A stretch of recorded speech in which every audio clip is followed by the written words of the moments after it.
पंजाब विच दिनों दिन खालिस्तानी पोस्टर ते खालिस्तान जिंदाबाद दे स्लोगन लिखे जाण दियां घटनावां वधदियां जा रहीआं ने ते हुण खालिस्तानी पक्खी अंसरां ने शहनाज गिल जो कि मशहूर पंजाबी अदाकार ने उन्हां नूं घेरा पाउणा शुरू कर दिता है। जी हाँ, ताज़ा मामला ब्यास दा है जिथे खालिस्तानी पक्खी अंसरां वल्लों शहनाज गिल दे घर दे बाहर अते घर दे मेन गेट ते खालिस्तान दे पोस्टर लगाए गए ते इत्थे हैरान करन वाली गल यह है कि जदों इस संबंधी शहनाज दे पिता वल्लों पुलिस कोल शिकायत दर्ज करनी चाही तां शिकायत दर्ज करना तां दूर दी गल पुलिस वल्लों उन्हां नूं मिलण तो ही इनकार कर दिता गया।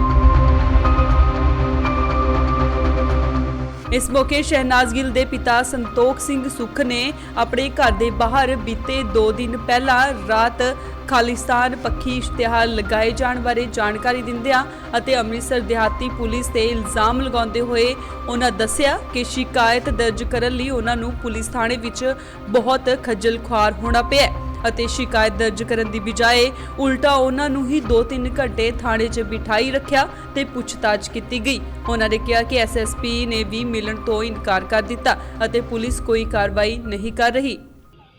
सत श्री अकाल जी सारिਆਂ ਨੂੰ।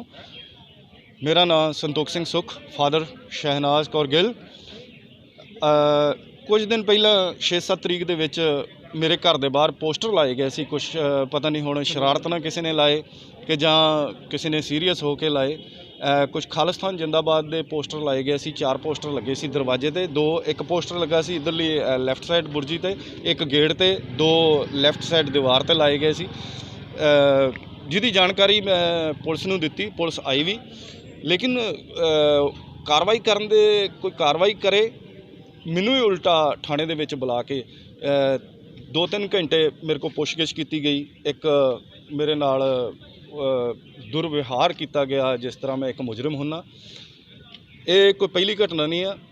इस तो पहला भी जो मैं इलैक्शन लड़ी सी 2019 दे विच मैंबर ऑफ पार्लीमेंट की, उदों भी 2 बार मेरे ते हमला होया सी।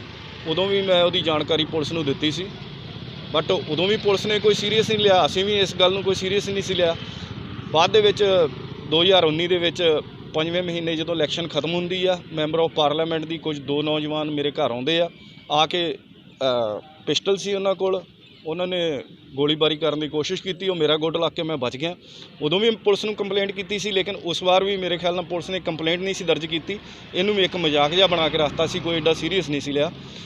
बाद दे विच हुण घटना होई आ। एक बारी पहला भी गड्डी दे पोस्टर किसी ने लाया सी, चलो असी उस गल नूं सीरीयस नहीं लिया। असी सोचा कि शायद किसी ने मजाक किया, शरारत की होएगी, पुलिस ने भी नहीं सी सीरीयस लिया।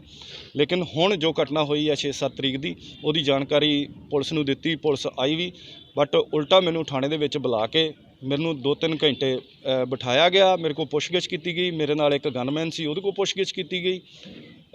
2-3 घंटे मैनूं बहुत खज्जल खराबी की इन्होंने। ਹੁਣ ਪੁਲਿਸ ਦਾ ਕੀ ਕਹਿਣਾ, ਤੁਸੀਂ ਮਿਲੇ ਜੀ, ਉਹਨਾਂ ਨੇ ਕੀ ਕਿਹਾ? ਅੱਜ मैं SSP साहब ਨੂੰ ਮਿਲਣ ਵਾਸਤੇ ਆਇਆ ਸੀ। मैं ਸੁਣਿਆ कि SSP ਸਾਹਿਬ ਬਹੁਤ ਵਧੀਆ ਬੰਦੇ ਆ, ਲੇਕਿਨ ਉਹਨਾਂ ਨੇ ਮੈਨੂੰ ਮਿਲਣ ਤੋਂ ਇਨਕਾਰ ਕਰ ਦਿੱਤਾ। ਕੀ ਕਾਰਨ ਹੈ ਸਰ, ਕਿਉਂ ਮਿਲਣ ਤੋਂ ਇਨਕਾਰ? ਪਤਾ ਨਹੀਂ। ਅਸੀਂ 6 ਜਣੇ ਗਏ ਸੀ ਅੰਦਰ। ਜਦੋਂ ਉਹਨਾਂ ਨੇ ਵੇਖਿਆ ਤੇ ਉਹਨਾਂ ਨੇ ਕਿਹਾ ਮੈਂ ਨਹੀਂ ਮਿਲ ਸਕਦਾ, ਅਸੀਂ ਬਾਹਰ ਆ ਗਏ। ਕੋਈ ਗੱਲ ਨਹੀਂ ਕੀਤੀ ਉਹਨਾਂ ਨੇ, ਅਸੀਂ ਬਾਹਰ ਆ ਗਏ। ਪਹਿਲਾਂ ਵੀ ਇੱਕ ਐਲੀਗੇਸ਼ਨ ਲੱਗ ਚੁੱਕਿਆ ਹੈ ਰੇਪ ਦਾ ਜੀ।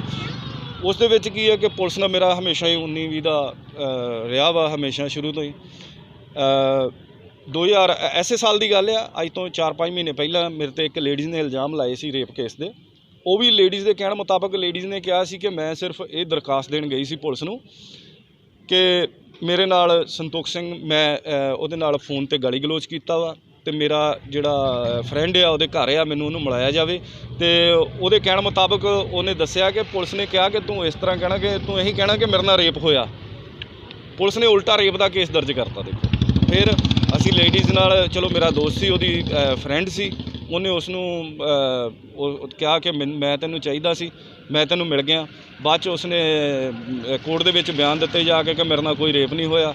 ਉਹ ਵੀ, ਲੇਕਿਨ ਪੁਲਿਸ ਵੱਲੋਂ ਕੋਈ ਘਾਟ ਨਹੀਂ ਰਹੀ। ਤੇ ਸ਼ਹਨਾਜ ਗਿੱਲ ਨੇ ਆਉਣਾ ਸੀ, ਕੀ ਕਾਰਨ ਹੈ ਕਿ ਉਹ ਬਿਆਸ ਨਹੀਂ ਪਹੁੰਚੀ? ਇਹੀ ਕਾਰਨ ਹੈ ਜੀ। ਜੇ ਪੋਸਟਰ ਨਾ ਲੱਗਦੇ ਸਭ ਕੁਝ ਸਹੀ ਰਹਿੰਦਾ ਤਾਂ ਫਿਰ ਉਹਨੇ ਘਰ ਆਉਣਾ ਸੀ। ਇਹੀ ਕਾਰਨ ਹੋਇਆ। ਹੁਣ ਪੋਸਟਰ ਕਿਸੇ ਨੇ ਪਤਾ ਨਹੀਂ ਸ਼ੈਤਾਨੀ ਨਾਲ ਲਾਏ ਆ ਕਿ ਜਾਂ ਸੀਰੀਅਸ ਹੋ ਕੇ ਲਾਏ ਆ, ਇਹ ਤਾਂ ਹੁਣ ਪੁਲਿਸ ਹੀ ਵੇਖੂਗੀ। ਕਿਉਂਕਿ ਜਿਹੜੇ ਸਾਡੇ ਘਰ ਨਹੀਂ ਸੀ ਕੋਈ, ਮੇਰੀ ਵਾਈਫ, ਮੇਰਾ ਬੇਟਾ ਗਿਆ ਹੋਇਆ ਸੀ ਚੰਡੀਗੜ੍ਹ, ਘਰ ਨਹੀਂ ਸੀ ਕੋਈ, 5 ਦਿਨ ਤੋਂ ਕੈਮਰੇ ਸਾਡੇ ਬੰਦ ਪਏ ਸੀ, ਲੇਕਿਨ ਆਂਢ ਗੁਆਂਢ ਸਾਰੇ ਕੈਮਰੇ ਲੱਗੇ ਹੋਏ ਆ। ਪੁਲਿਸ ਨੂੰ ਚਾਹੀਦਾ ਕਿ ਉਹ ਇੱਕ ਵਾਰੀ ਕੈਮਰੇ ਚੈੱਕ ਕਰਨ। ਗਲੀ ਦੇ ਵਿੱਚ, ਸੜਕ ਦੇ ਉੱਤੇ ਵੀ ਕੈਮਰੇ ਲੱਗੇ ਹੋਏ ਆ, ਲੇਕਿਨ ਪੁਲਿਸ ਕੁਛ ਕਰ ਹੀ ਨਹੀਂ ਰਹੀ। ਇੱਕ ਮਜ਼ਾਕ ਜਿਹਾ ਬਣਾ ਕੇ ਰੱਖਤਾ ਪੁਲਿਸ ਨੇ। ਕੀ ਮੰਗ ਕਰਦੇ? ਮੈਂ ਮੰਗ ਕਰਦਾ ਕਿ ਇਹੀ ਨਾ ਹੋਵੇ ਕਿ ਜਿਸ ਤਰ੍ਹਾਂ ਉਹ ਕਾਮਰੇਡ ਬਲਵਿੰਦਰ ਸਿੰਘ ਨਾਲ ਹੋਈ ਸੀ, ਉਹਨੂੰ ਵੀ ਸੀਰੀਅਸ ਨਹੀਂ ਸੀ ਲਿਆ ਗਿਆ। ਉਹਦੇ ਵੀ ਗਨਮੈਨ ਵਾਪਸ ਲੈ ਗਏ ਸੀ, ਉਹਨੂੰ ਵੀ ਕੁਛ ਨੇ ਸੀਰੀਅਸ ਨਹੀਂ ਲਿਆ। ਤੇ ਕੀ ਹੋਇਆ ਕਿ 2 ਲੜਕੇ ਆ ਕੇ ਉਹਨਾਂ ਨੂੰ ਗੋਲੀਆਂ ਮਾਰ ਕੇ ਗਾਂ ਗਿਆ। ਮੈਨੂੰ ਡਰ ਆ ਕਿ ਮੇਰੇ ਨਾਲ ਵੀ ਕਦੇ ਇਸ ਤਰ੍ਹਾਂ ਨਾ ਹੋਵੇ।